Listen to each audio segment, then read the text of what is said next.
આ શ્રી મોક્ષ માર્ગ પ્રકાશક ગ્રંથ છે. પાંચમા અધિકાર ઉપર આપણે સ્વાધ્યાય કરી રહ્યા છીએ. Page number 152. અહીંયા શ્વેતાંબર મતમાં જે ગુરુનું સ્વરૂપ જે માને છે એ સ્વરૂપ વિપરીત છે. ગુરુના સાચા સ્વરૂપથી સ્વરૂપ વિપરીત છે. એ અન્યથા સ્વરૂપ છે. એની ચર્ચા અહીંયા પ્રારંભ કરી છે. ગુરુ સંબંધી બરાબર છે માઇક સ્ટ્રેસ થાય છે. હા, ક્લિયર આવે છે હવે? હા, ગુરુનું જે અન્યથા સ્વરૂપ કહ્યું અહીંયા, હા, એમાં મુખ્ય જે મહાવ્રતના ધારી છે મુનિરાજ, અહિંસા મહાવ્રત આદિ, અપરિગ્રહ મહાવ્રત આદિના ધારી મુનિરાજ, કુલ મળીને પરિગ્રહથી રહિત એમનું સ્વરૂપ છે. પણ શ્વેતાંબર સંપ્રદાય 14 ઉપકરણ સહિત મુનિને માને છે. લખ્યું છે ને, મુનિને વસ્ત્રાદિક 14 ઉપકરણ કહે છે. પહેલો પેરેગ્રાફ થઈ ચૂક્યો છે. તો પંડિતજી ત્યાં કહે છે કે અમે પૂછીએ છીએ કે મુનિને તો નિર્ગ્રંથ કહે છે, તથા મુનિપદ સર્વ પરિગ્રહોના ત્યાગરૂપ પદ છે. તમે વસ્ત્ર આદિ સહિત મુનિનું અથવા ગુરુનું સ્વરૂપ તમે કહો છો, તો અહીંયા પૂછે છે કે વસ્ત્ર આદિ પરિગ્રહમાં ગણવા કે નહીં ગણવા? વસ્ત્ર આદિ બધું લઈ લો, વસ્ત્ર પાત્ર જે વિષયો, એને પરિગ્રહ ગણવા કે નહીં ગણવા? અગર જો પરિગ્રહ તમે છે એમ કહો છો, તો ત્યાગ કર્યા પછી તેવું શા માટે રાખે છે? પ્રશ્ન છે. અગર જો પરિગ્રહ કહો છો એને, તો પછી એને ત્યાગ કર્યો પછી એને શા માટે રાખે? અને તમે કહો છો કે પરિગ્રહ નથી, તો પછી ગ્રહસ્થ જીવને પણ તમે અપરિગ્રહી કહો. અને કોઈ ગ્રહસ્થમાં બી એવી વાત આવી જશે કે સોનું આદિ નહીં રાખે, વસ્ત્ર આદિ ધારણ કરી અને ઘરમાં રહીને પોતાને અપરિગ્રહી કહેવડાવશે, તો વાત આમ આવશે. એટલી વાત કહી અને એના આધાર ઉપર હવે વસ્ત્રનો જે નિષેધ કર્યો પંડિતજી, એ ગુરુના સ્વરૂપમાં વસ્ત્રનો નિષેધ છે. ખ્યાલ આવે? હવે તમને એમ કે વસ્ત્રને લઈને પણ કેટલી બધી વાતો ખુલશે, એમાં ઘણી બધી બાબતો આવશે. કેમ કે હવે વસ્ત્રનો નિષેધ કર્યો છે, તો એમના તરફથી જે વસ્ત્ર રાખવા પાછળનો જે આશય બતાવે છે કે વસ્ત્ર હોવા છતાં પણ અમે અપરિગ્રહી કહીએ છીએ, એવા કેટલાય આમાં તર્ક દલીલો એ તરફથી આવશે અને પંડિતજી એનું ખંડન બરાબર યુક્તિથી અને આગમ દ્વારા કરશે. જો અહીં જો એમ કહેશો કે એમના તરફથી જેમ ક્ષુધાર્થે આહાર ગ્રહણ કરીએ છીએ બરાબર, તેમ શીત ઉષ્ણ આદિ અર્થે વસ્ત્રાદિ ગ્રહણ કરીએ છીએ. એ કહે છે કે જેમ ક્ષુધા અર્થે આહાર ગ્રહણ કરીએ છીએ તો તેમ શીત ઉષ્ણ આદિ અર્થે વસ્ત્રાદિ ગ્રહણ કરીએ છીએ. એમાં શું ખોટું કર્યું? તો પંડિતજી કહે છે પરંતુ ત્યાંને ત્યાં જવાબ છે. આપણે નક્કી કરવાનું કે આ પ્રશ્ન છે, આ જવાબ છે, કે આ તર્ક છે, આ એનું ખંડન છે. પરંતુ મુનિપદ અંગીકાર કરતા આહારનો તો ત્યાગ કર્યો નથી. સાંભળીજો ખ્યાલ કે જ્યારે મુનિપદ અંગીકાર કર્યું, દીક્ષા લીધી, તો આહારનો ત્યાગ કર્યો નથી, પણ પરિગ્રહનો તો ત્યાગ કર્યો છે. એનો અર્થ એ થઈ ગયો કે આહાર છે એ પરિગ્રહમાં ન આવે, આહારનો સંગ્રહ પરિગ્રહમાં આવે, ધન ધાન્ય આદિ, પરંતુ ભોજન એ પરિગ્રહમાં ન આવે. એમ અહીંયા લખ્યું છે. જો આગળ લખ્યું છે અન્નાદિકનો સંગ્રહ કરવો એ તો પરિગ્રહ છે. સાંભળી લો, અન્નાદિનો સંગ્રહ કરવો, એનો સંગ્રહ કરવો, એના સીધું ભરીએ છીએ ને આપણે 12 મહિનાનું ચોખા ઘઉં, એ પરિગ્રહ છે એમ કહે હે ને. તો કે એ તો બધો પરિગ્રહ છે, સંગ્રહ કરવાની વૃત્તિ એ અહીંયા કહ્યું છે. પરંતુ ભોજન કરવા જાય એ પરિગ્રહ નથી. કેટલી વાત કરી જુઓ. ખરેખર તો મુનિરાજજી ભોજન કરવા જાય છે તો 32 અંતરાય, 46 દોષ રહિતનું ભોજન, નવધા ભક્તિપૂર્વકનું ભોજન હે ને, એની અંદર કોઈ એ નવધા ભક્તિપૂર્વક ભોજન ન લે તો એ પરિગ્રહમાં જશે હે ને. 32 જે અંતરાય કહ્યા છે, 46 દોષ કહ્યા છે, એ દોષમાં તમે કેટલાક દાતા તરફથી દોષ, કેટલાક લેવાવાળા જીવ તરફથી દોષ, કેટલાક આહારના દોષ, એવા બધા અનેક પ્રકારના દોષ છે. તો એ દોષથી રહિત જે છે, દોષથી રહિતમાં તમને એમ લાગે કે આહાર કરવા જાય છે મુનિરાજ, પણ કોઈ ઘરસથી જતા હોય કે કોઈ આગળ બહુ આવવાવાળું છે, યાચનાપૂર્વક જતા હોય એવું નથી. નવધા ભક્તિપૂર્વક જાય છે, સામેવાળાની ગરજ છે, એમની તો ગરજ પણ નથી, એવી બધી વાતો આવશે. અગર જો એનાથી કોઈ વિરુદ્ધમાં કોઈ આહાર લેવાની ક્રિયા હોય, જે આગમમાં આહારની પ્રક્રિયા કહી છે એનાથી કોઈ વિરુદ્ધ પ્રકારે, એનાથી કોઈ અન્યથા પ્રકારે આહારની પ્રક્રિયા કોઈ મુનિને હોય તો આહાર પણ પરિગ્રહ કહેવાય છે હે ને. હવે એ બધું બહુ આગળ ખોલવાની છે વાત, એટલે હું અહીંયા નથી ખુલતું, પણ અહીંયા આહારનો સંગ્રહ કરે, પાત્રમાં લઈ જઈને રાખે તો પરિગ્રહ કહેવાય. કાં તો એની વ્યવસ્થા કરે, કરાવડાવે તો આહાર પરિગ્રહ, આરંભાદી પરિગ્રહ કહેવાય. પણ આમને તો ઉદ્દિષ્ટ આહારનો ત્યાગ હોય છે. એમના માટે બનાવેલા ભોજનનો કણ બી સેવન કરતા નથી, એમના માટે ઉકાળ્યું હોય પાણી તો એનું પણ સેવન કરતા નથી. અને એટલે આરંભ પ્રારંભનો બી એમને ત્યાગ હોય છે. એમના માટે આરંભ કરવામાં આવે તો પરિગ્રહના ખાધામાં જાય, અને તો લે તો બી ખ્યાલ આમાં કેટલી વાતો ઉઠશે, ઉઠી પણ છે. કેવી રીતે માનવું કે આપણા માટે બનાવ્યો કે ન બનાવ્યો. હજારો મુનિના સંઘો આવે તો કેવી રીતે આપણા બનાવેલા ભોજનમાંથી થઈ જાય, કેટલી વાતો આવશે. પણ હાલ આપણે એને ખોલતા નથી. એનો યોગ્ય સમય એનો વિશેષ વિચાર કરીશું. કારણ કે 1-2 મુનિ થોડી થતું, એ વખત હજાર મુનિના સંઘો હોય. હવે આવે તો તમે કોઈ અનાજ બનાવેલા ભોજનમાંથી આપે તો એ તો કેવી રીતે સંભવશે. કેટલી બધી વિપત્તિઓ આપણને લાગે, પણ એના બધા જવાબો આગળમાં છે. એ વખતે શ્રાવકોના ઘર બી એટલા હતા, આજે ગામ ખાલી થઈ ગયા હે ને. એટલે બધા એના એ વખતે બધી જ વ્યવસ્થાઓ એ પ્રમાણે હોય. પણ કોઈ મુનિરાજ આહાર માટે કોઈ એને ઉદ્દિષ્ટ એટલે એમના માટે બનાવડાવે હે તો પછી એ પરિગ્રહ થઈ ગયો. એ તો એ આહાર પરિગ્રહમાં જાય છે. પણ અતિથિ રૂપથી જે આહાર ગ્રહણ કરે છે અને નવધા ભક્તિપૂર્વક બરાબર જે આકડી લે ને આખડી આ વિગ્રહ કે છે ને, એટલે આપદા આવી જાય એવી જાતિના વિચારો કરીને જાય છે કે ભોજન લેવું ન પડે અથવા પોતાના પરિણામોની પરીક્ષા કરવા. બહુ અલ્પ સ્વલ્પ પાણીમાં ખેંચેલી લકીર જેવી કશાય હોય છે ભોજનની, અથવા એમના જીવનમાં આવવાવાળા કરી સંજલન કશાયનું સ્વરૂપ એવું હોય. એટલે એમને ત્યાં આહાર કેવું પરિગ્રહમાં કહેવું ઠીક નથી. બીજું એમને કોઈ આહારનો ત્યાગ કર્યો નથી. મૂળ વાત અહીંયા એ હેતુ આપ્યું કે આહાર તો એકાદ વખત ભોજન કરવાનો વિકલ્પ હોય છે એમને, આવે તો એક વાર, બાકી ન કરે. પણ વસ્ત્રનો તો એમને ત્યાગ કર્યો હોય છે, પછી શું કામ ગ્રહણ કરે? આ બધી બાબતો છે ભાઈ.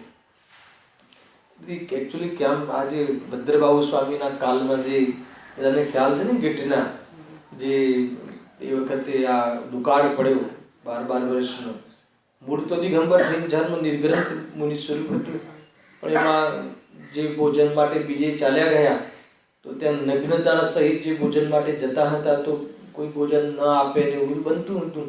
એટલે એમને વસ્ત્ર ગ્રહણ કરી લીધા અને સફેદ વસ્ત્ર ગ્રહણ કર્યા એટલે શ્વેતાંબર મત આખો ઊભો થયો. પણ જ્યારે 12 વર્ષ પૂરા થયા અને જ્યારે વળી પાછા આ બાજુ આવ્યા સાધુઓ, ત્યારે ભદ્રબાહુ સ્વામી કહ્યું તમે કે દીક્ષા ફરીથી અંગીકાર કરો. તો એ લોકો એવો જવાબ આપ્યો કે ભાઈ હવે અમને આ રીતે સ્વીકાર કરી લીધા છે પબ્લિકે, હે, લોકોએ અમને આ રીતે સ્વીકાર કરી લીધા છે, એટલે હવે અમે આ વસ્તુ ન બદલીએ અને અમે અમારો સંપ્રદાય નવો ખોલીએ છીએ. અને એ પ્રમાણે શ્વેતાંબર સંપ્રદાયનો જન્મ થયો.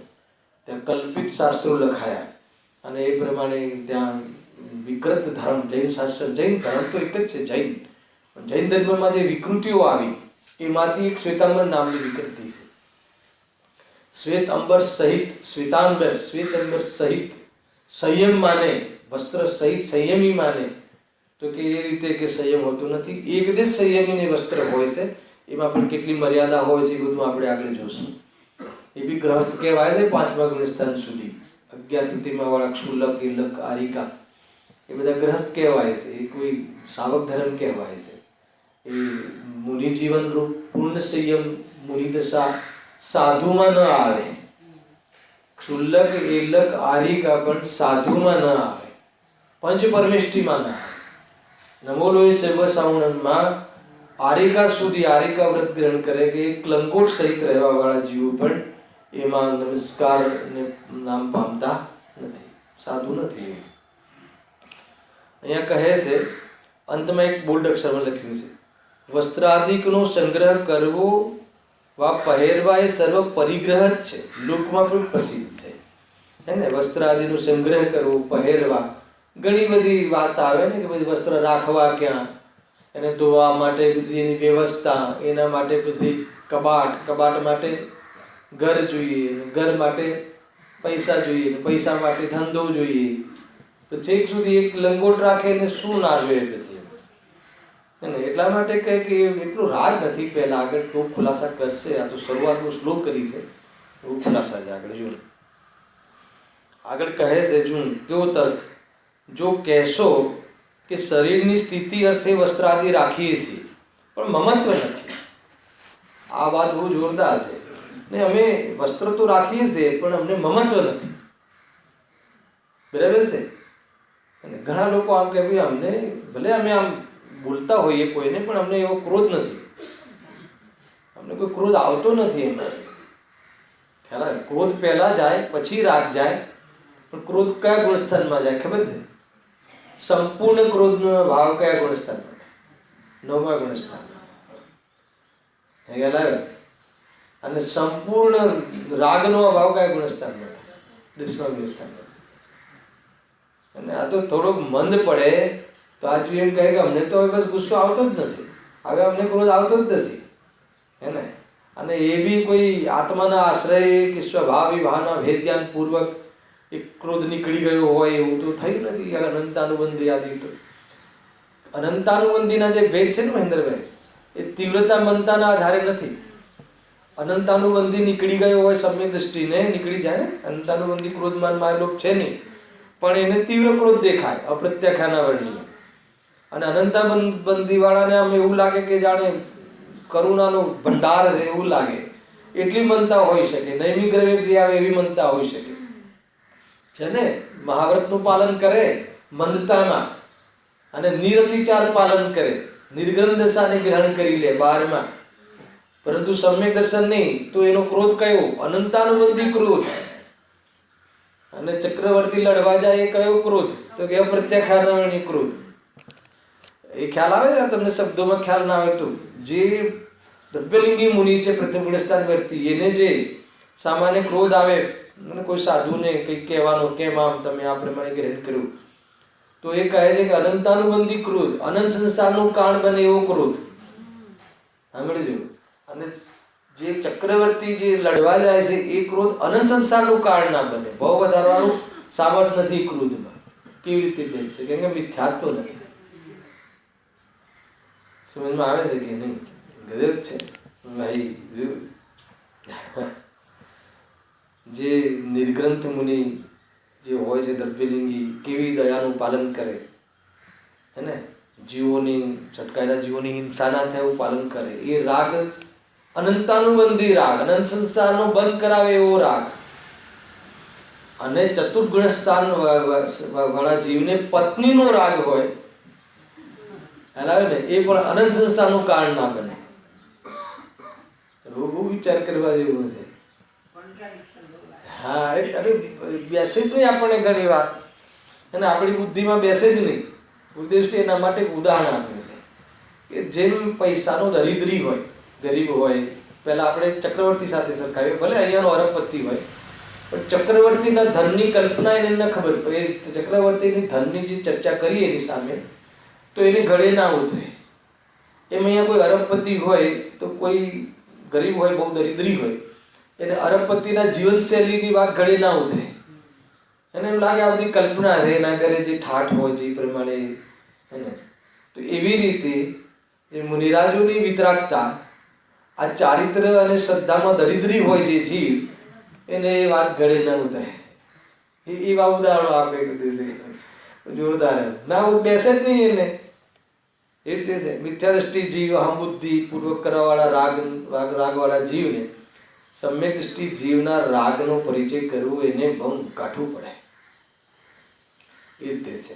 ખેર આપણે તો અહીંયા ગુણસ્થાન શનિવારના ક્લાસોમાં થઈ ગયા છે, એટલે હવે બહુ સરળ થતું હશે એમ માનીને હું આગળ ચાલું છું. જો શરીરની સ્થિતિ અર્થે વસ્ત્રાદિ રાખીએ છીએ પણ મમત્વ નથી. સાંભળજો, હવે થોડુંક નવું પ્રમેય આવશે અહીંયા. તેથી તેને પરિગ્રહ કહેતા નથી. આ કોણ કહે છે એ લખો કે એને મમત્વ નથી એમ. હવે અહીંયા બી મમત્વ નથી એવું આપણા કેસમાં બી બને છે, પણ શ્રદ્ધાનમાં તો જ્યારથી સમ્યક દૃષ્ટિ થયું ત્યારથી સર્વ પરદ્રવ્યમાં મમત્વનો અભાવ થયો છે. એટલે એ અપેક્ષાએ તો ચોથું ગુણસ્થાન પરિગ્રહ રહિત કહો, અસંયમીને તમે અપરિગ્રહી કહો. ખ્યાલ આવ્યો? એનો અર્થ ખ્યાલ આવે છે? આમાં થોડી એવી ચર્ચા છે કે બહુ ગુપ્ત ચર્ચા છે, ખ્યાલ ના આવે. મમત્વ બે પ્રકારના, શ્રદ્ધાજનિત મમત્વ અલગ અને ચારિત્રજનિત મમત્વ અલગ. સમજમાં આવે છે? શબ્દ એક જ. જો આ હું તમને કહું, એકત્વ બુદ્ધિ, મમત્વ બુદ્ધિ, કર્તૃત્વ બુદ્ધિ, ભોક્તૃત્વ બુદ્ધિ, આ જે દોષ છે એ કયા ગુણનો છે? તો કે શ્રદ્ધા ગુણનો. બરાબર છે?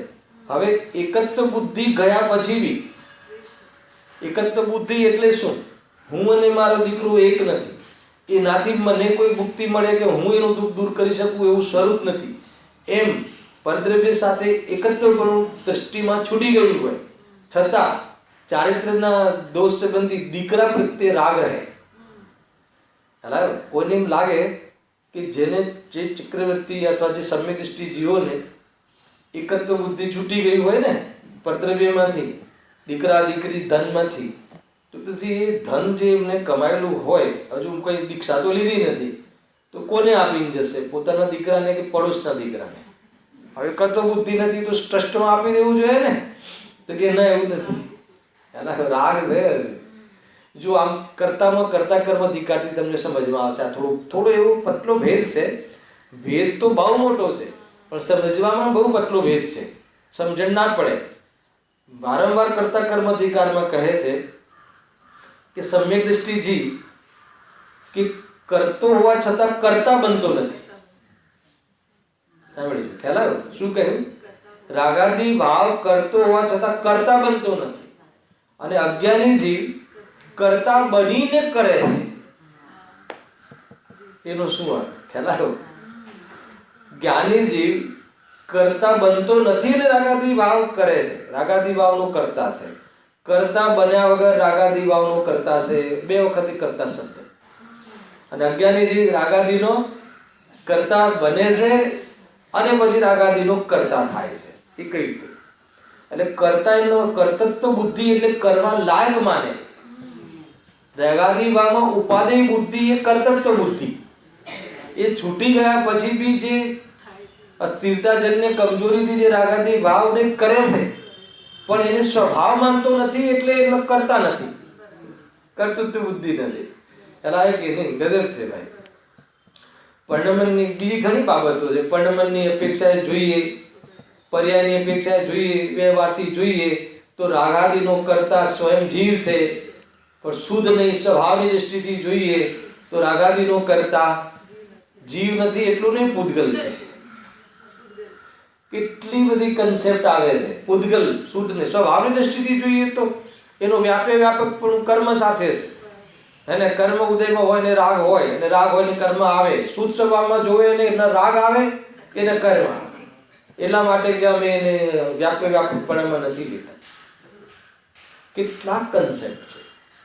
એટલે ખ્યાલ આવ્યો? કર્તૃત્વ બુદ્ધિ અને કર્તાપણું. કર્તૃત્વ બુદ્ધિ જતી રહે તો પણ દુકાનનો વેપાર કરવાનો ભાવ આવે કે ના આવે? વેપાર કરવાનો ભાવ આવે એ કર્તાપણાનો ભાવ છે કે નહીં? કર્તાપણું છે કે નહીં? એને વેપારાથી ચોથા ગુણસ્થાનની જીવ હોય કોઈ સમ્યક દૃષ્ટિ, એને વેપાર કરે કે ના કરે? અરે ન કરે તો વેપાર કરવાની કશાય નથી મટી. ખ્યાલ આવ્યો કે નહીં? એવું નથી માની લો કે ગુરુદેવશ્રી વેપાર નથી કર્યો, પણ વેપાર કરવાની કશાય નથી ગઈ. વેપાર કરવાની કશાય કયા ગુણસ્થાનમાં કઈ પ્રતિમામાં જાય? પંચમ ગુણસ્થાનમાં 8મી પ્રતિમામાં વેપાર કરવાના રાગનો ભાવ જાય. એ પહેલા વેપાર ન કરે એવું તો બને, એટલી મનતા આવે કે વેપાર કરવાનો ભાવ જ ના આવે, છતાં બી વેપાર કરવાનો રાગનો અભાવ નથી થયો એ ગુણસ્થાનમાં. એ કર્ણાન યોગ કહે છે, સર્વજ્ઞ ભગવાનના જ્ઞાનમાં. અગર જો એને ગુણસ્થાન ચોથું છે, ભલે વેપાર નથી કરતો, વેપારની ખબર જ નથી. આપણે પંડિતજી છે ને યશપાલજી, મને કે પૈસા કઈ રીતે કમાવાય મને ખબર જ નથી કે આ જીવનમાં એ કમાય જ નથી. ક્યારે બાલ બ્રહ્મચારી છું, એને જમીન હતી ભાગમાં, એ વેચીને પૈસા મૂકી દીધા, એના વ્યાજમાં મારું ગુજરાન ચાલે છે. બાકી વેપાર કરીને પૈસા કેવી રીતે કમાવાય કે મેં મારા આટલા જીવનમાં 85 વર્ષ થઈ ગયા, 85 વર્ષના જીવનમાં મને ખબર જ નથી. तो मैं एक बार कहूँ कि व्यापार करने का राग क्या आपको अभाव हो गया पंडित जी? तो क्या नहीं, भले व्यापार करता नहीं आवड़तो, व्यापारનો ભાવ નથી, કદાચિત તે જીવને ચોથું ગુણસ્થાન હોય માની લો, તો પણ કહે છે કે એને વેપાર કરવાનો ભાવનો અભાવ નથી. એનો અભાવ તો છે એલાયો કે 8મી પ્રતિમામાં થશે. પણ એમાં સુખ બુદ્ધિનો અભાવ, કર્તૃત્વ બુદ્ધિનો અભાવ, એને કર્તવ્ય છે એવી માન્યતા છૂટી ના હોય તો કહે છે કે ચોથું ગુણસ્થાન નથી. તમે આખી વાત તો કે કર્તવ્ય બુદ્ધિ નથી એમ અહીંયા કહે. જો એટલે મમત્વ બુદ્ધિ સમ્યક દ્રષ્ટિની નથી, એટલે શું? એક માનતો નથી, બંનેને ભિન્ન માને છે. ભિન્ન માનવા છતાં મારાપણાનો રાગ રહે છે. ખ્યાલ કે નહીં? અને મારાપણાના રાગના કારણે જે પાપ પરિણામ કરવાના ભાવ આવે એ આવે છે, નૈતિક પાપ, અને પછી એક દિવસ પાપોનો ત્યાગ થાય છે. અને મુનિ દિશામાં જ એ સંપૂર્ણ મમત્વનો રાગ છૂટી ગયો હોય છે. તો એને સંપૂર્ણ જેને મમત્વ છૂટી ગયું છે, રાગ મમત્વપણાનો રાગ પણ છૂટી ગયો છે, એવું 3 ચોકડી કશાયના અભાવમાં બને છે. અને એવું મુનિને હોય છે તો પછી મુનિ વસ્ત્ર રાખે કેવી રીતે? હે ને? કાં તો એને કસાય છે, અને કસાય હોય તો મુનિ નથી, એટલા લેવલની કસાય હોય તો. જો બહુ ટેકનિકલ બાબતો છે ભાઈ. 5મા અધિકાર બી સામાન્ય નથી. એમ શરીરની સ્થિતિ અર્થે વસ્ત્રાદિ રાખીએ છે પણ મમત્વ નથી, તેથી તેને પરિગ્રહ કહેતા નથી. નહીં, અમારા ગુરુઓને વસ્ત્ર રાખે છે પણ મમત્વ નથી. અહીંયા કહે છે પણ શ્રદ્ધામાં તો જ્યારથી સમ્યક દ્રષ્ટિ થયો ત્યારથી જ સર્વ પરદ્રવ્યમાં મમત્વનો ભાવ થયો છે. એટલે કે એ અપેક્ષાએ તો ચોથું ગુણસ્થાન જ પરિગ્રહ રહિત કહો, અને ચોથા ગુણસ્થાનને સંયમી ગુણસ્થાન નામ નથી, અસંયમી ગુણસ્થાન છે, હે ને, તો બધી તો ખોટું પડી જશે આખું શાસ્ત્ર. તથા જો પ્રવૃત્તિમાં મમત્વ નથી તો ગ્રહણ કેવી રીતે કરે? એટલે સમ્યક દ્રષ્ટિને પ્રવૃત્તિમાં મમત્વ છે, દ્રષ્ટિમાં મમત્વ નથી. આ જે મેઇન પોઈન્ટ છે ને, એ ન સમજમાં આવે એટલે બહુ વિરોધ ઉત્પન્ન થાય.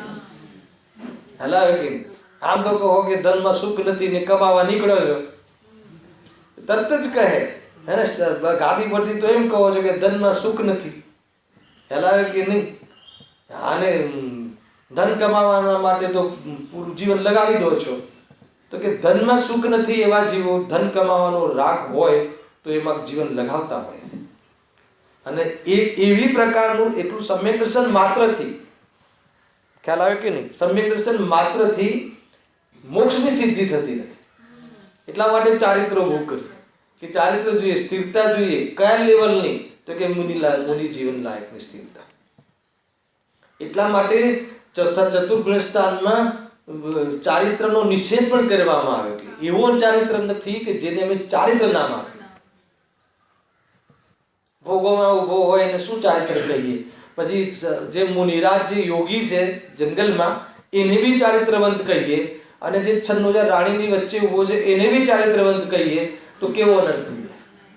એટલા માટે એ અપેક્ષા જોવામાં આવે તો ચારિત્ર નથી, પણ જે ચારિત્રનો અંશ પ્રગટ થઈ ગયો છે, હે ને, એ સ્વરૂપાચરણ ચારિત્રનો એ સમ્યક અંશ પ્રગટ થયો છે. એની ના નથી, પણ એવું ચારિત્ર ત્યાં નથી. હા, એ લેવલ, એટલે એ લેવલનું હોય તો પછી વસ્ત્ર ના આવે ને.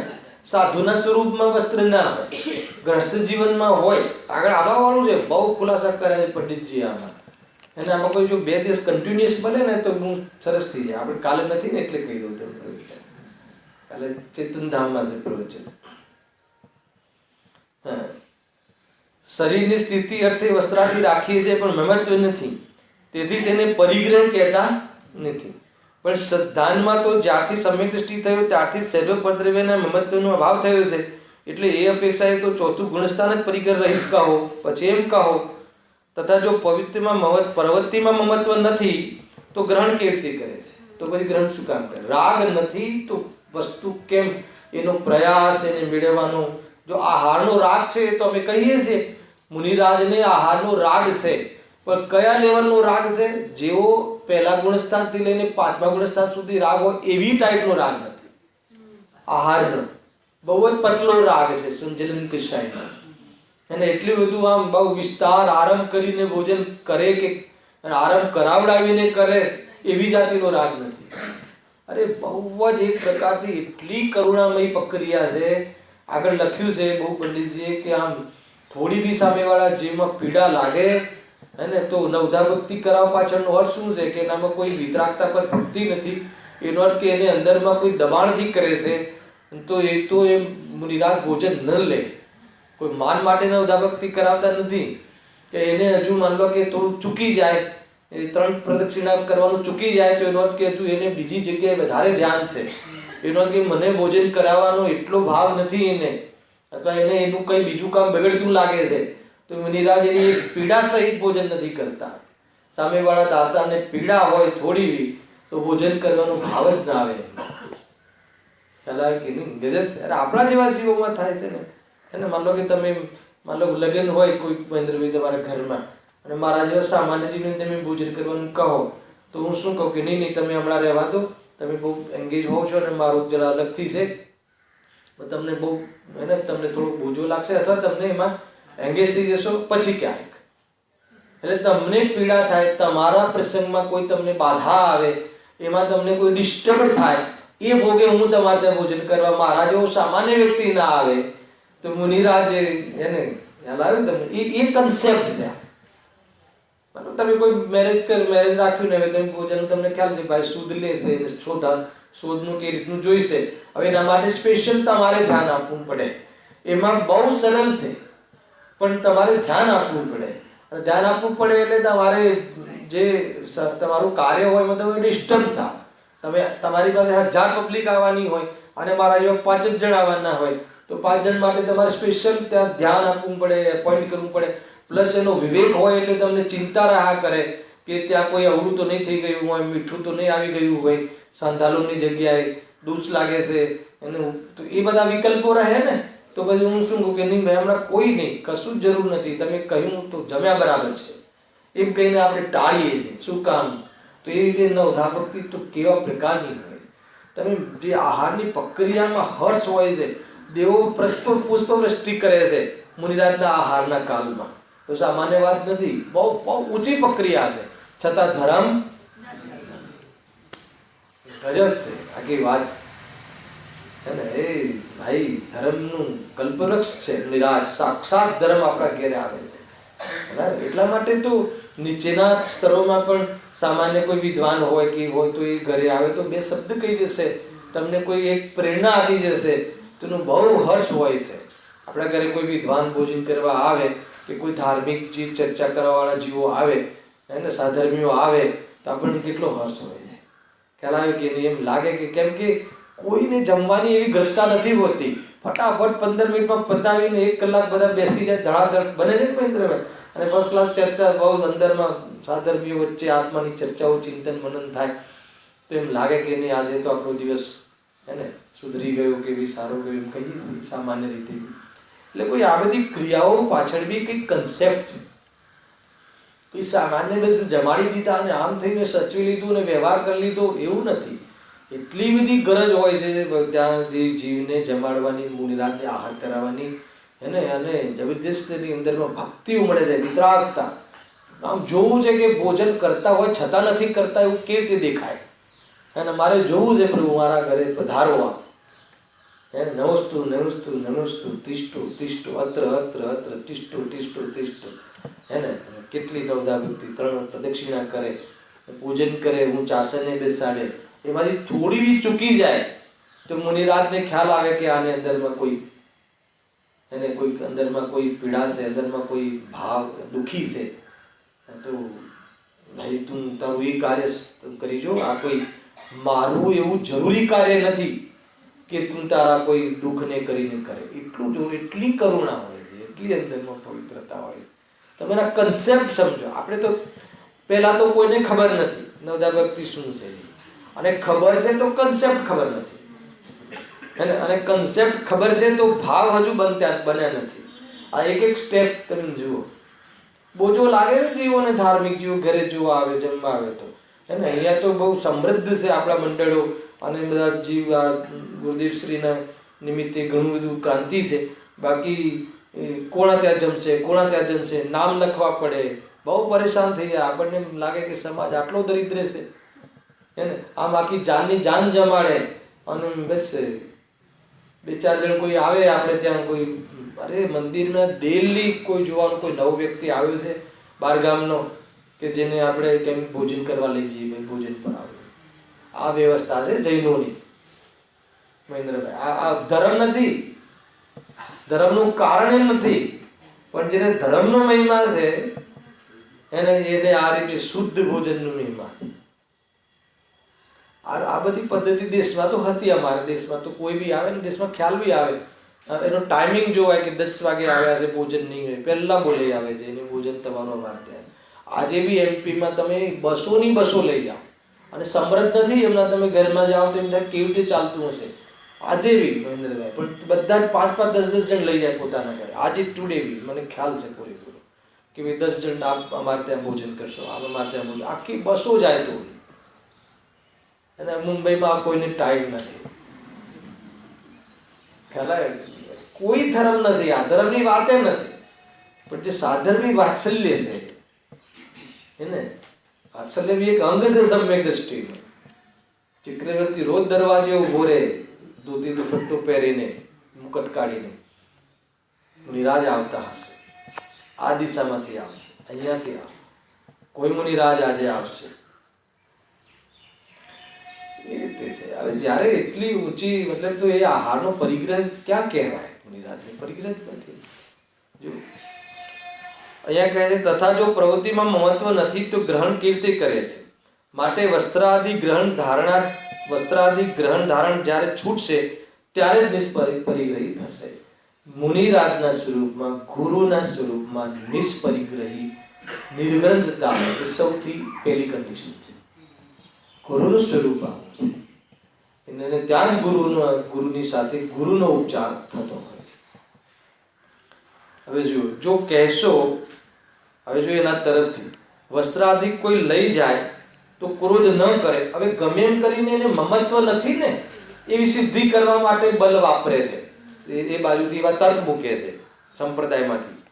જો કહેશો કે વસ્ત્રાદિ કોઈ લઈ જાય તો ક્રોધ ન કરે, સુધાદિ લાગતા તેને વેચે નહીં, તથા વસ્ત્રાદિક પહેરી પ્રમાદ કરે નહીં. અને ચોથું સ્ટેપ શું આપ્યું? પણ પરિણામોની સ્થિરતા વડે ધર્મ જ સાધે છે, તો પછી તેને મમત્વ ક્યાં? મમત્વ નથી. હાલ એને શું તર્ક આપ્યો કે જે અમે અમારા જે વસ્ત્ર સહિત ગુરુ છે, તો એ ગુરુ છે એમને વસ્ત્ર આદિ કોઈ લઈ જાય તો ક્રોધ નથી કરતા. પહેલા તો એમ કીધું. અને પછી આગળ શું કીધું કે સુધાદી લાગતા તેને વેચે નહીં. બતાવું છું આમાં શું કહેવું છે એને. તથા વસ્ત્રાદિક પહેરીને પ્રમાદ કરે નહીં,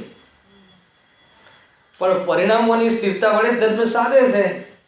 ઉપરથી પરિણામોની સ્થિરતા માટે કામ આવે છે. બહુ ઠંડી લાગતી હોય તો પરિણામ સ્થિર ના રહે તો એક સ્વેટર પહેરી લે, એક રજા ઓઢી લે અને સ્થિરતા રહેતી હોય તો શું વાંધો છે તમને? એમ કેવું છે કે નહીં? હે ને? માની લો કે વસ્ત્ર વગર એક તો લજ્જા હોય, એને લાજ બી આવે, અને બહુ ગરમી હોય કે ઠંડી હોય કે એ રીતે વસ્ત્ર વખતે ન પહેર્યા હોય તો સ્થિરતા ના પ્રાપ્ત કરી શકે. તો થોડુંક એને ધારણ કરી લે વસ્ત્ર આદિને અને સ્થિરતા સાધે તો પછી અમે એને પરિગ્રહમાં ના ગણીએ ને, તો પછી તો મમત્વ નથી એમ કહેવાય કે ના કહેવાય? એને ઘણી વખત એવી વાત મૂકી છે. પ્રશ્ન ખ્યાલ આવે તમને? તર્ક કે ભાઈ અમે કોઈ શોખથી પહેરીએ છીએ એવું નથી, અમે કોઈ આમ વટ પાડવા માટે કોઈ કપડાં પહેરીએ છીએ એવું નથી, પણ અમે એક તો સ્થિરતા માટે પહેરીએ છીએ એનું કેવું એમ છે. પ્લસ અમે એટલા નિર્મોહી છીએ કે કોઈ વસ્ત્ર લઈ જાય તો પણ ક્રોધ કરતા નથી. પ્લસ જૂના વેચીને પૈસા અમે એને પેદા કરતા નથી. કપડાં લઈએ એટલે પછી વેચીએ ને, વેચીએ પછી એના પૈસા આવે તો એના માટે ક્યારે વેચતા નથી, અને ક્યારે બી કપડાં પહેરવામાં પ્રમાદ કરતા નથી. અરે જેને આત્માની સાધના કરવી હોય એની પાસે ટાઈમ હોય વસ્ત્ર પહેરવાનો, શણગાર કરવાનો, વાળ બનાવવાનો, દાઢી કરવાનો, દાંતણ કરવાનો ટાઈમ હોય. જેને સ્વરૂપમાં ડૂબવાનું હોય એને એવો ટાઈમ હોય. ન પરિણામ હોય કે ન એને એવો ઉપયોગ હોય કે ન એની પાસે એવો સમય હોય. કહેવાય કે નહીં? ઘણી બધી બાબતો છે. જો આગળ હવે એક એક વસ્તુ અહીંયા ઠરાવે છે. હવે બાહ્ય ક્રોધ કરો વા ન કરો, પરંતુ જેના ગ્રહણમાં ઈષ્ટ બુદ્ધિ હોય તેના વિયોગમાં અનિષ્ટ બુદ્ધિ થઈ જ જાય. ગજબ સિદ્ધાંત છે. ભલે તમે બહારમાં ક્રોધ ના દેખાય, ખ્યાલ ભાઈ, તમારી કોઈ વસ્તુ લઈ લો કે તે તમારી ખાસ ચોપડી હોય, તમારી ખાસ માર્કિંગ કરેલી બુક લઈ લો કે કોઈ બી લઈ લો વસ્તુ, હું લઈ આવું, ખ્યાલ આવે તો તમે બોલો તો નહીં કે નહીં ભાઈ મારી છે એમ નહીં, પણ હવે તમે રાખી છે, તમને ઈષ્ટ લાગે છે એટલે રાખી છે ને. હવે લાગી છે તો એ કોઈ લઈ જાય તો અનિષ્ટ લાગવાનું જ છે ને. પણ જે ફકીર હોય એટલે શું છે એને મનથી ફકીર ને બારે ફકીર, અલગ નિરંજન, કોઈ ઝંઝટ જ નહીં. કેવો બાદશાહ છે દુનિયાની અંદર. એને ભાવ વધે ઘટે, એને બહારમાં કંઈ બી આવે, પરિસવો આવે કે બહારમાં દુનિયા આમની તેમ થાય, લેવા દેવા જ નથી. ખ્યાલ આવે છે મુનિ જીવન કેટલું ઊંચું છે. વાસ્તવમાં એકવાર જો સાધુનું સ્વરૂપ ખ્યાલ આવી જાય, એ સ્વરૂપની ઉત્કૃષ્ટતા ખ્યાલ આવી જાય તો એને વિનય પણ કરતા આવડી જાય. બહુ જોરદાર છે. જો મને તો ચરણાયુક્ત ચુલિકા છે ને ભાઈ, પ્રવચન શાળની મહેન્દ્રભાઈ, સાંભળ્યું હશે તમે તો. એના બહુ ચલાવી હતી. લગભગ અમે લોકો એના પર 600 કલાક ચર્ચા કરી છે. ખાલી મુનિના સ્વરૂપો 600 પ્રવચન એના આધાર પર અમે સાથે મળીને ચર્ચાઓ કરી છે. ગજબનું સ્વરૂપ બતાવ્યું છે, ગજબનું. હવે બાહ્ય ક્રોધ કરો વા ન કરો, પરંતુ જેમાં ગ્રહણમાં ઈષ્ટ બુદ્ધિ હોય તેના વિયોગમાં અનિષ્ટ બુદ્ધિ થઈ જ જાય. જો ઈષ્ટ બુદ્ધિ નથી તો તેના અર્થે યાચના શા માટે કરવામાં આવે? વસ્તુની યાચના શા માટે કરવામાં આવે? યાચના શબ્દ તો આગળ જે ખોલે છે, નેક્સ્ટ શનિ રવિવાર તો આવી જ જશે, બહુ ખુલાસો થયો. વળી વેચતા નથી પણ તે તો ધાતુ રાખવાથી પોતાની હીનતા થશે એમ જાણી વેચતા નથી. લીધેલ છે ધાતુ એટલે પેલા પૈસા તો હવે નોટો, હવે તો નોટો ને હવે તો પૈસા ખબર નથી પડતી ક્યાંથી આવે ને ક્યાંથી જાય. એ બી કહ્યું છે. અમે ક્યાં મારા સહયોગમાં રાખીએ છીએ, એ તો ક્યાં બેંકમાં આવે દેખાતા જ નથી. આવ્યા વોટ્સએપમાં જતા એવું છે ને. હવે તો જોવાય ના પડે. 10 કરોડ આવે રોજના, 10 કરોડ જાય ખબર જ ના પડે. અને પહેલા તો આમ 2 લાખ રૂપિયા ઘેર લઈને આવ્યો તો લાગે કે રૂપિયા લઈને આવ્યા છે. પહેલા હવે તો એ બી ના આવ્યું, પૈસા છે એવું લાગે જ નહીં. જે મોટા લોકોના જે ટ્રાન્ઝેક્શન થાય છે એ ટ્રાન્ઝેક્શનમાં પૈસા કે આમથી આમ થાય છે. એને અહીંયા તો પહેલાં તો પેલા લોખંડના જે બધા પૈસા હતા ને, 1 રૂપિયો 2 રૂપિયા જે 16 આનાને, તો કે એ ધાતુ રાખીએ તો દુનિયાને એવું લાગે ને કે જો આ ધન રાખે છે. અને ધન રાખવાનું તો કહ્યું નથી, વસ્ત્ર ચાલી જાય તો કહે છે કે એટલા માટે નથી રાખતા. ખ્યાલ આવે? અને ખરેખર તો ધન કોને કહેવાય ખબર છે? ઇકોનોમિક્સના સ્ટુડન્ટ છે કોઈ અહીંયા? બધા હશે લગભગ ઘણા કોમર્સના સ્ટુડન્ટ. યુટિલિટીને ધન કહે છે. ઇકોનોમિક્સ ભણ્યા હોય તો કોમર્સ સ્ટુડન્ટ હશે. હું તો સાયન્સમાં ભણ્યો છું, થોડી ખ્યાલ છે મને. ચંદ્રકાંત યુટિલિટી કોલ એ પ્રમાણે એને ધન કહેવાય. બરાબર? મહેન્દ્રભાઈ છે ને સામે? બરાબર? તો ઉપયોગિતાને ધન કહેવાય. પૈસાને ધન નથી કહેવાતું. તો એક વિનિમયનું એક સાધન છે. પૈસો ધન નથી. કોઈ ધનવાન છે તો ધનવાન એને બિલ્ડિંગો છે, ગાડીઓ છે, એના હજારો તોલા સોનું છે, તો એને ધનવાન કહેવાય. એની યુટિલિટી, જેમ કે માનો કે દરિયા પર રેતી પડી હોય ને તો એને ધન ના કહેવાય, પણ એને 2 ટ્રક ભરીને બજારમાં આવે ને તો પછી એને ધન કહેવાય. બરાબર છે પરિભાષા? હા, થોડું ખ્યાલ રહે છે. પેલા હોસ્ટેલમાં રહે તો ચર્ચાઓ થાય ને, 2 વખતે ભણતા ત્યારે કોમર્સ સ્ટુડન્ટે હોય ને સાયન્સ સ્ટુડન્ટે હોય, થોડું એ વખતનું ખ્યાલ રહે છે. એમ શું કહે જો, પરંતુ જેમ ધનાધિક રાખવામાં આવે છે એટલે એમને એમ લાગે કે જો પૈસા રાખીએ તો પછી કોઈ સાધુ માને નહીં. ખ્યાલ? એનો અર્થ એ થઈ ગયો કે ધન તો સાધુને હોય નહીં. હવે તો સાધુ પાસે બહુ મોટા ખાતા હોય છે, જોરદાર ખાતા હોય છે, પોતાના નંબર હોય છે, ટેલિફોન હોય છે. એને ગજબની વસ્તુ છે ભાઈ. એ લોકો જેટલા વ્યાજે ફેરવે છે પૈસા, એટલા વ્યાજે તમે નહીં ફેરવતા. કયું સાધુ કહેવાય કે એવું કરવું તો તું ગ્રસ્ત શું ખોટી હતી? તું પદમાં આવીને શું કામ કરે છે?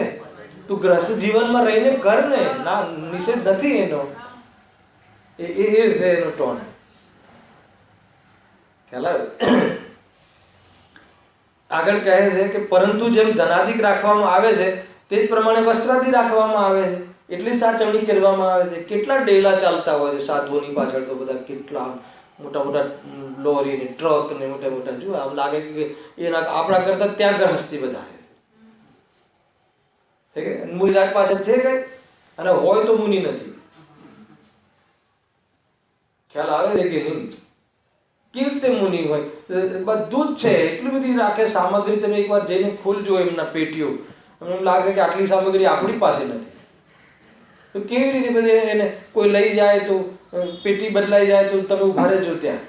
કેવી જાતિની હાલત થાય છે. તો કે એને રાગ છે ને, ઈષ્ટ માન્યું છે ને, તો લઈ જાય તો કોણ કહે છે ક્રોધ નથી આવતો? પબ્લિક ઊભી હોય ત્યારે ન કરે ક્રોધ, બાકી અંદરમાં એને દુઃખ થાય છે. બહુ દોષ છે, કાંઈ ઠેકાણું નથી, કોઈ ટીકા નથી. આપણે એ પદ નથી, એ પદ સાધુ પદ નથી. ભ્રમિત નહીં થવું ક્યારે બી. લોકો બહુ આ બધા જ્યારે અમને અમારા જોડે કામ કરતા હોય એ બી ભૂલી લીધી છે દીક્ષાઓ. એમ લાગે કે ભાઈ એમ એને એકવાર આવેશમાં આવીને લઈ લે, દબાણથી લઈ લે, એન્ગેજમેન્ટ ના થતા હોય લઈ લે, સમાજમાં કોઈ પૂછતું ના હોય લઈ લે દીક્ષા. કાં તો મોટા જે સાધુ હોય ને જે એમને પોતાના વધારે શિષ્યો મોટા સાધુ એવું ગણિત છે ત્યાં, તો પછી એ શિષ્યોને બનાવવા માટે પ્રેરણા આપે અને ગમે એમ કરીને બળજબરીથી બનાવી લે. ખ્યાલ કે નહીં? બહુ બધી દશાઓ મેં બહુ સાંભળ્યું છે. બધા જ પ્રકારના લોકો આવે મારી પાસે સમજવા માટે. એને આ છે રહસ્ય. એટલે બધું જ જાણવા મળે કે શું થાય છે, શું થતું. એટલે પછી બધી હિસ્ટ્રી તો કહે ને કે ભાઈ આવું થયું છે, હવે શું કરવું, હે ને? તો મતલબ કે પ્રભાવના માટે સાધુ બનવું જરૂરી છે, ખ્યાલ આવ્યો? વિદ્વાન બનીને પ્રભાવના કરી શકાય છે, ખ્યાલ આવ્યો? નથી એ સાધુપણું નિભે નહીં, બળજબરીથી નિભે નહીં. પહેલા તો એ સાધુપણું છે જ નહીં, નિભાની વાત ક્યાં આવી? પણ ખબર નહીં, છતાં લોકો એ જેમ હોય એમ આપણે તો ગુરુ માનીને આપણે આપણું કર્તવ્ય કરી લીધું, તો કે તે કર્તવ્ય નથી કર્યું, તે અનુમોદનાનું બહુ મોટું અપરાધ કર્યો છે, તને ખ્યાલ નથી. ધર્મના નામે ક્રિયા કરવામાં આવે છે તો એ એને એ સર્વ માન્ય થઈ જાય છે, અને એને તો અનુમોદના કરે છે કે જે ધર્મ નથી, એ જે સાચું સાધુપણું નથી. ઘણી બધી બાબતો આવે.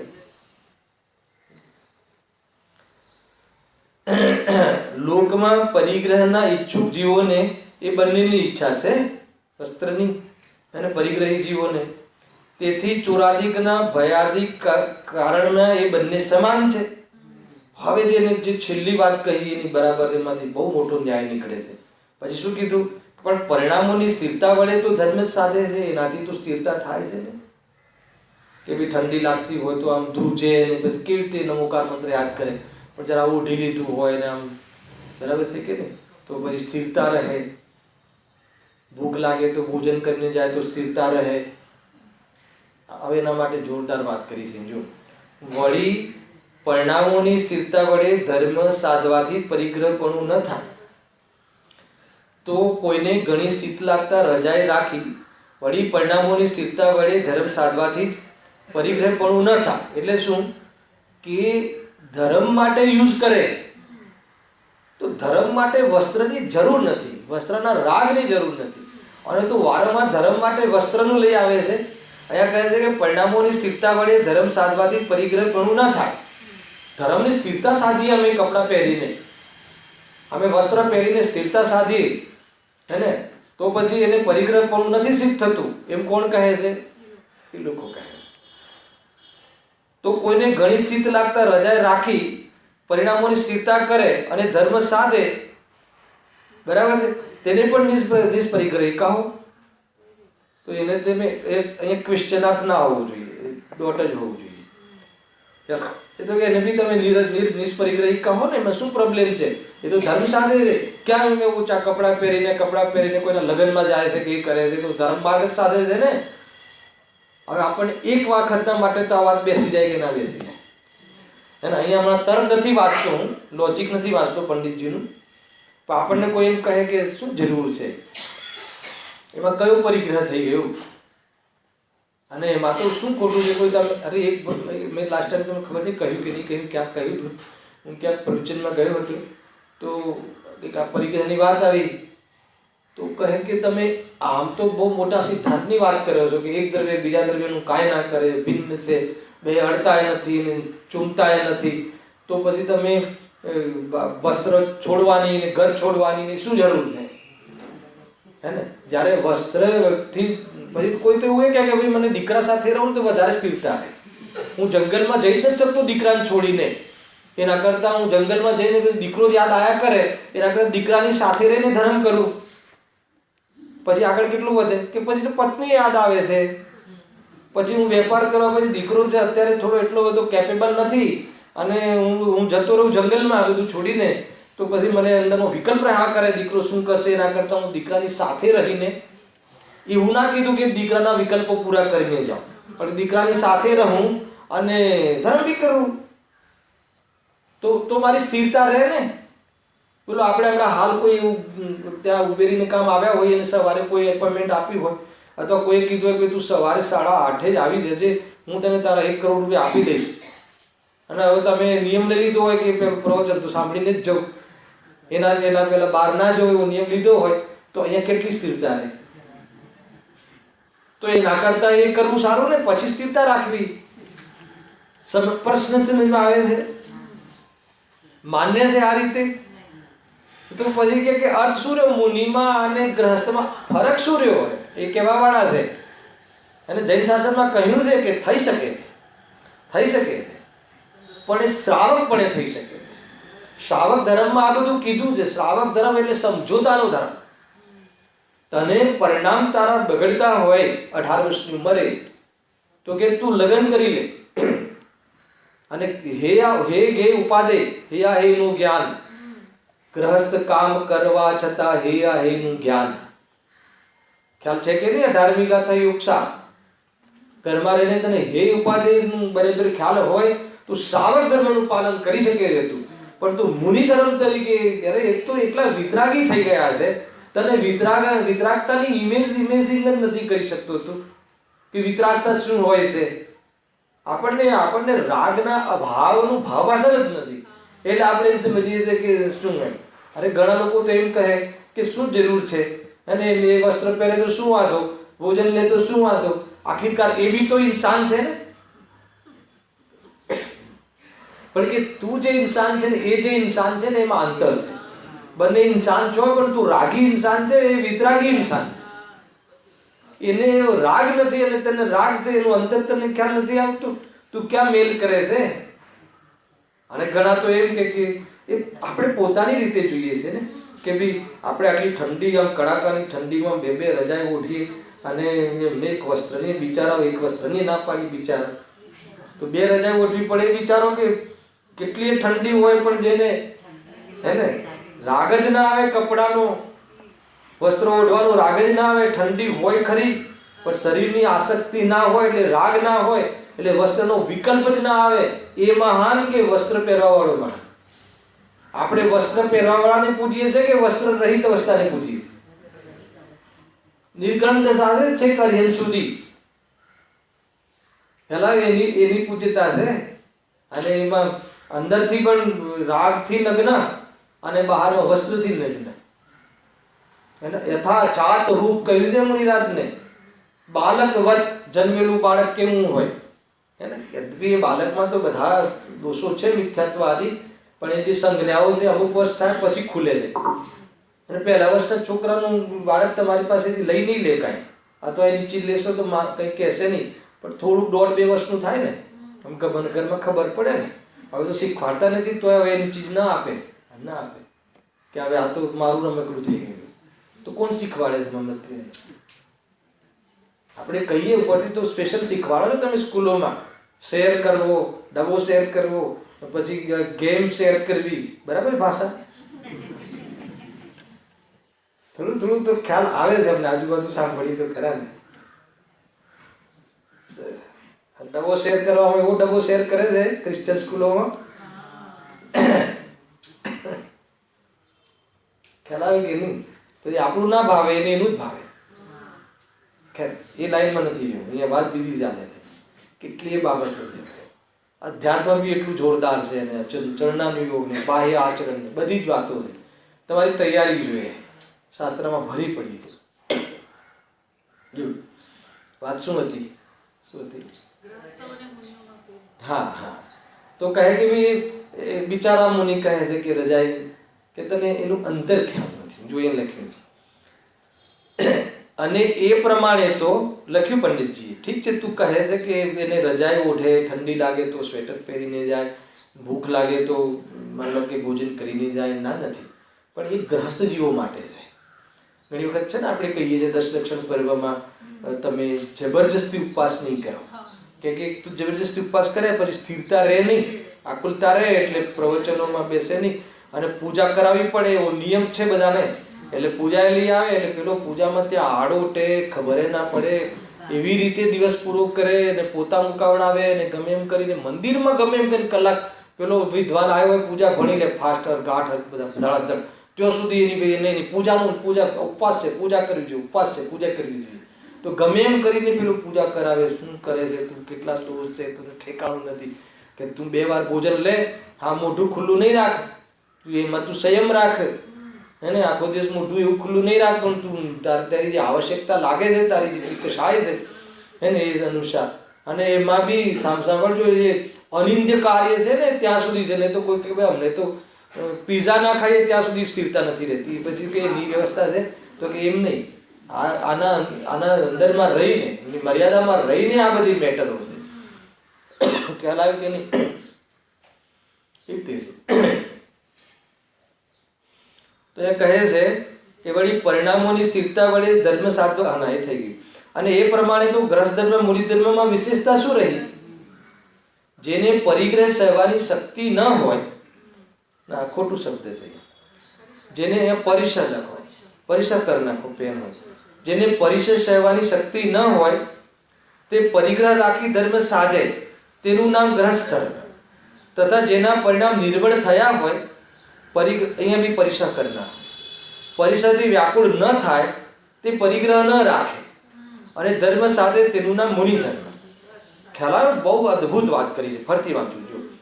જેને પરિગ્રહ સહેવાની શક્તિ ન, પહેલા તો પરિગ્રહ, હા પરિસર, પરિસર અને પરિગ્રહ બેનો ડિફરન્ટ જાણી લો. છે આપણી પાસે 4 મિનિટ. તો જો પરિસર શું છે? પરિસર એક પ્રકારથી પ્રાકૃતિક પરિસ્થિતિઓ છે. બહારમાં જે વાવાઝોડું આવે, ઠંડી, ગરમી, ખ્યાલ, ભૂખ, તૃષા, એ બધા પરિસર છે. પરિસર એક પાપના ઉદયમાં થતી પરિસ્થિતિઓ છે. એ કોઈના હાથની વાત નથી. વાવાઝોડું આવી ગયું, પણ એ વાવાઝોડા વખતે તમે ત્યાં ઉભા છો તો તમારા પાપના ઉદય ને બહારમાં એક પરિસ્થિતિ. ખ્યાલ, ઠંડી આ વખતે માન લો કે તમે કોઈ મુનિરાજે ચોમાસું કર્યું ક્યાંય બીજી જગ્યાએ, હવે ત્યાં ભરપૂર વરસાદ આવ્યો, પૂર આવી ગયું, તો એમાં એ તો પરિસર છે, સામાન્ય પરિસ્થિતિ છે બધી જગ્યાએ થતી. હવે એ નામ પરિસર. પાપના ઉદયમાં એવી પરિસ્થિતિની સંયોગમાં આપણે આવી જઈએ, એ પરિસ્થિતિ છે. અને પરિગ્રહ એ પાપ છે અને પરિસર પાપનો ઉદય છે. અંતર ખ્યાલમાં આવ્યો કે? પરિગ્રહમાં અંતરંગ જે પરિગ્રહ છે, મૂર્છા આદિ, મોહ, રાગ, દ્વેષ, ક્રોધ, માન, માયા, લોભ, નવ કશા, એ પાપ છે. અને જેના લક્ષ્યથી કરવામાં આવે એવા પદાર્થોને પણ પરિગ્રહ રૂપી પાપ કહેવામાં આવે છે. ખ્યાલ? તો એ રીતે આ આખી ધારણા છે. હવે આપણો ખ્યાલ આવી ગયો. હવે હું વાંચું છું. જેને પરિસર સહન કરવાની શક્તિ ન હોય, એટલે એવી પરિસ્થિતિઓમાં જે સ્થિર ના રહી શકતો હોય, તે પરિગ્રહ રાખી ધર્મ સાધે તેનું નામ તો ગ્રસ્ત ધર્મ છે. ખ્યાલ આવ્યો? એ તો જેને એવી પરિસ્થિતિમાં કોણ વિચલિત થાય? કે જે વિશેષ રાગ હોય, ભલે સમ્યક દ્રષ્ટિ હોય, સમ્યક દ્રષ્ટિ આમાં આવી જાય, કે પંચમ ગુણસ્થાન સુધી સમ્યક દ્રષ્ટિ હોય છે ને. પંચમ ગુણસ્થાન વાળા બધા સમ્યક દ્રષ્ટિ, ગ્રસ્ત જીવો. તો એ ગ્રસ્ત જીવનમાં રહે તો કહે કે એવી પરિસ્થિતિ એ દવા લઈ લે, સ્થિર ના રહેવાતું હોય તો. કેમ કે હજુ એને એટલો રાગ છે, તો કે એ તો અહીંયા લખ્યું તેનું નામ તો ગ્રસ્ત ધર્મ છે. તથા જેના પરિણામ નિર્મળ થયા હોય, એટલે જે વિતરાગી હોય, જેને આસક્તિ જ ના હોય શરીરની, પરિગ્રહથી વ્યાકુળ ન થાય, પરિસરથી વ્યાકુળ જ ન થાય, એમાં એને કંઈ એને શરીર કોઈ કાપી નાખે તોય એને દુઃખ ન થાય, તે પરિગ્રહ ન રાખે, એને વાસ્તવમાં પરિગ્રહ હોય જ નહીં. અને એ ધર્મ સાધે, એ રીતે ધર્મ સાધે, પરિગ્રહ વગર ધર્મ સાધે, તેનું નામ મુનિ ધર્મ. હે ને? તો તું જે રાખવાની વાત કરે છે એને અમને વિરોધ નથી, એને તું મુનિ ધર્મ માને છે એનો નિષેધ છે. શ્રાવક ધર્મમાં તો જૈન શાસનમાં પણ કહ્યું છે કે શાસન એને તો વાસ્તવમાં શ્રાવક ધર્મ કહો, પણ એ મુનિ ધર્મ નથી. એ બંને ધર્મમાં ભેદ છે. ઓર હવે એને લઈને બહુ અદ્ભુત ચર્ચા છે. નેક્સ્ટ શનિ રવિની કન્ટિન્યુટીમાં બહુ સરસ આપણે આખો ટોપિક થઈ જશે. અને મેં આજે પૂરું વાંચ્યું છે અને ગુરુદેવશ્રીનું પણ જોયું મેં પ્રવચન. અને એમાં એવું લાગ્યું મને મહેન્દ્રભાઈ કે 5મા અધિકારમાં આવા સૈદ્ધાંતિક કથનો કે જે 15 વર્ષ પહેલાં રેપિડ રીડિંગ કર્યું હશે એના પછી જોયું જ નથી, પણ એમાં બહુ બધી વસ્તુઓ છે એની ચર્ચા આપણે નેક્સ્ટ શનિ રવિ કરીશું. સહેજાનંદી